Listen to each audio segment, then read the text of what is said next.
vam pensar que era convenient intentar atacar des d'aquest punt i aportar nosaltres el nostre punt de vista.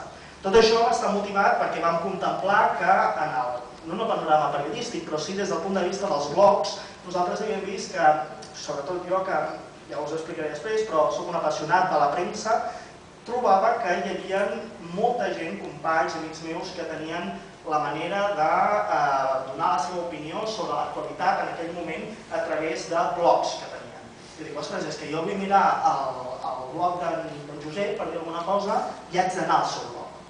Vull mirar, que no seria gaire just dir-ho, vull mirar les meves notícies o la meva opinió i haig d'anar al meu. Doncs això va desenvolupar i pensar, ostres, i si féssim una plataforma per la gent jove, una plataforma on tots ens poguéssim expressar i on poguéssim donar la nostra opinió i que la gent no s'hagués de desplaçar d'un lloc a un altre, i amb això ho vam aconseguir. És a dir, nosaltres ens vam plantejar de fer-ho nosaltres.cat, que lògicament en aquell moment no era el nom que nosaltres teníem en ment. Contemplant aquest buit vam creure convenient crear-ho i tot i veure que hi havia molts diaris, lògicament si tu vols llegir opinió te'n vas a llegir la Pilar Rahola però no te'n vas a llegir el que diu en Raymond Trujillo, però vam veure que realment el que era necessari era conèixer també l'opinió una miqueta de la gent jove, perquè què penso jo? Què pensen els altres joves? Sempre es diu que som la generació del futur, però és que aquest futur potser arribarà algun dia i aquest dia és el que hem de començar a crear. I això és el que vam aconseguir. Jo, per exemple, vaig col·laborar tant amb el jurista.cat com amb el liberal.cat, que els dos tipus de diaris digitals eren amb un públic molt concret. El del jurista.cat era sobre el dret, el diari del dret en català, i el liberal.cat sobre gent liberal. I el que vam pensar és que, ostres, per què no fer un diari on tothom es pugui expressar, donar la seva opinió des d'un punt de vista plural. I això va ser un error que més tard ja us comentaré. Cal remarcar que quan crees un projecte d'aquest tipus, les opinions que et dona la gent que coneixes i tal sempre varien molt, no? I tant van des del, ostres, tira endavant, com amb el típic que et poden dir els teus pares i els teus amics, per què no et dediques al que et toca? És a dir, primer estudiar i ja arribarà el moment en el que faràs una mica de periodisme, que faràs realment el que tu et vingui de gust. Els meus pares estan molt preocupats en aquest sentit, no deixis de fer les coses, tranquils, pares, ho portarem, no? I sembla que a poc a poc s'ha d'anar aconseguint i atacar per aquí. Tal com us deia, els ser joves que provenien des d'ambients molt diferents ens va vindre de gust o vam veure que teníem aquesta possibilitat de crear aquest diari plural. I això ens va fer sorgir certes incongruències dins del grup de la redacció, seré molt transparent avui, i molts em van dir que no estaven gaire contents amb el tema del pluralisme. Vaig dir, bueno, però és que si som plurals es tracta tant d'incloure l'opinió de la Gaceta com del Público com de la Vanguardia, és a dir, totes les idees. I això va fer que certes persones de la redacció caiguessin, però vam aconseguir, tot i això, tirar-ho endavant i després va ser quan vam començar a discutir quin nom hi podíem posar. El nom va ser una miqueta de pensar exactament què era el que nosaltres creiem que podíem aportar en el panorama aquest periodístic català que comentava prèviament, no? I dir, ostres, nosaltres què podem aportar, i nosaltres què hi podem aportar, i nosaltres.cat. I així va ser com un dia va dintre una cometa i vaig dir, ostres, podria ser nosaltres.cat. Bueno, ens vam acabar decidir que es digués així, i aquesta manera va ser el ser totalment diferent, el no ser el jurista, el no ser el liberal, és a dir, totalment diferent, doncs ens va portar realment al tema aquest de ser totalment diferents i de tindre fins i tot una manera de marcar aquesta identitat pròpia de la qual parlava. Un tema força complicat per nosaltres va ser el de buscar gent, perquè com busques la gent que tu creus que pot escriure i tal? Perquè clar, per exemple, si milites a la Joventut Nacionalista o a Convergència Democràtica o a qualsevol altre partit, sempre tindràs més tendència a preguntar als teus i a demanar, escolta, per què no dones la teva opinió i tal? Però després no són plurals. Per tant, jo a vegades havia de corregir articles, els anys de corregir els articles, gramaticalment parlant i ortogràficament, que estan en castellà i que són d'unes idees totalment contràries a les meves.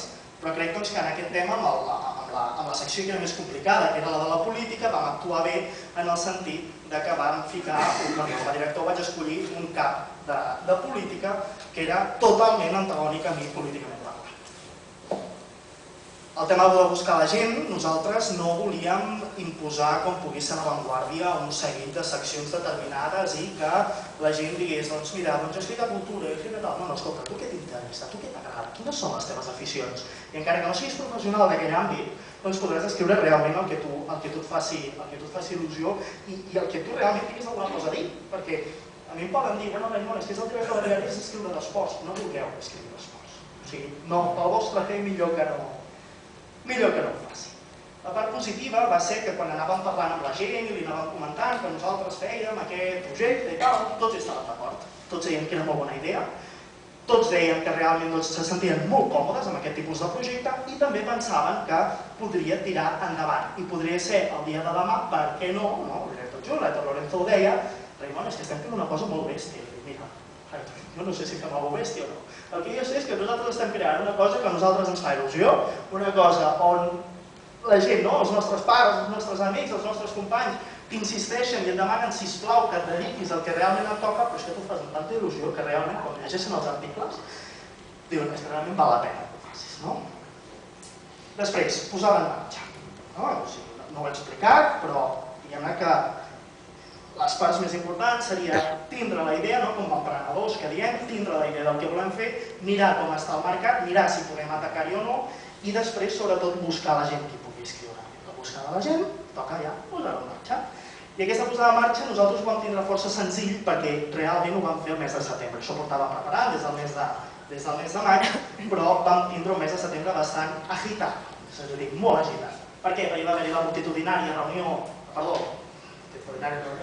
manifestació de l'11 de setembre i, a més, després, el debat de política general, tota la premsa deia és que hi haurà eleccions anticipades, Vaig assentar un dia menjant, no visc a Barcelona, vaig agafar i vaig dir, debat de política general, Artur Mas no vaig massa clar. I no volem el dia 25, quan comença el debat de política general? I gràcies a això vam inaugurar el dia que, a més, l'Artur Mas va convocar eleccions anticipades. Per tant, va anar tot rodat. És a dir, vam poder seguir tota la campanya, que realment crec que són dels anys que més ha durat. I això és el que nosaltres vam aconseguir fer. Després, quan parlem que hi ha un diari que és un diari plural, igualment hi ha d'haver-hi una miqueta d'editorial, un pèl marcada. I jo vaig pensar que hi havien d'haver-hi un seguit d'objectius que no podíem defugir i aquests objectius van ser, primer de tot, culturitzar la gent jove. Jo soc una persona que des de petit sempre està llegint el diari, m'he tragat totes les més hores de ràdio que en Jordi Basté, però tot i així la intenció era dir, ostres, alguna cosa hem de fer, a nosaltres se li ha de posar alguna línia, no? O algun objectiu. I aquest objectiu era dir, ostres, no pot ser que jo a la gent jove li pregunti qui és el president del meu poble, l'alcalde del meu poble o el president dels Estats Units i em digui que, mentre això hi ha un papiro no hi ha res. I jo realment vaig dir, escolta, jo per aquí m'hi puc passar, jo necessito alguna cosa més i vam creure que la gent potser era perquè no se l'havia explicat, que per aquest motiu no coneixia realment el que estava passant. I això és el que nosaltres vam intentar atacar des de nosaltres.cat i nosaltres volem culturitzar la gent jove i, a més, demostrar a la gent un poc més gran que nosaltres que no som passotes, no ho som. I en aquest tema, permeteu-me que ho vinculi amb el tema de la generalització. Aquí hi ha càrrecs públics i molesta que actualment surtin dia rere dia la corrupció. És que tu estàs imputat, és que jo tal, és que jo... Miri, senyor, a mi m'és igual si està imputat, si té raó o no té raó. El meu objectiu és que si tu estàs treballant pel món públic no hi hagi cap dubte que tu estàs sent una persona neta i transparent, perquè per això et poses en el món públic. I aquí es generalitza i es diu, hi ha 4 polítics dels 4 milions, estic inventant, dels 4 milions que hi ha 4 polítics que són corruptes, tots els polítics són uns corruptes, doncs perquè dels 4 milions d'estudiants o dels 4 milions de joves que siguem, en aquesta edat, des dels 16, que acabem l'educació secundària obligatòria, fins als 30 anys, hi ha 4 estudiants que no diria els nini, ni estudien ni treballen, ni afegiríem un tercer nini, ni quieren, i a vegades és perquè no cobren, vull dir, això s'ha de parlar també. Doncs, ostres, per què em dieu a mi que jo soc un inútil? Doncs demano, sisplau, que d'una vegada per totes es consideri realment, tant a l'exemple d'en Joel, que parlarà després, com d'un servidor, com de tants altres, que tenim alguna cosa a dir, que tenim alguna cosa a fer, i dir, ostres, és que potser no tots els joves són iguals. I això va ser el que va motivar sobretot a la gent jove. I el que va motivar a que creéssim Nosaltres.cat, que posteriorment amb els casos de corrupció i tal s'ha vist com incrementava la inversió.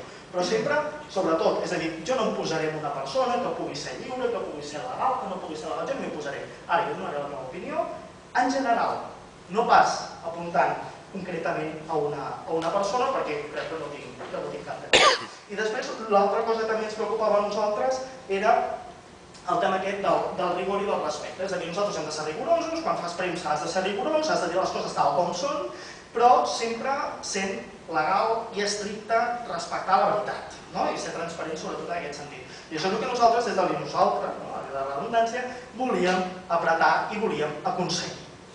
I això és el que sembla que a poc es va aconseguint. Després, un altre tema era el respecte. Jo ho deia abans, que jo he hagut de corregir articles de gent que està totalment en contra de la meva ideologia, però escolta, s'ha de respectar. Doncs tant respectem a nosaltres com a articulistes que són de dretes, com d'esquerres, com progressistes, com conservadors, com joves, com grans, com més madurs, com usuaris. No és igual.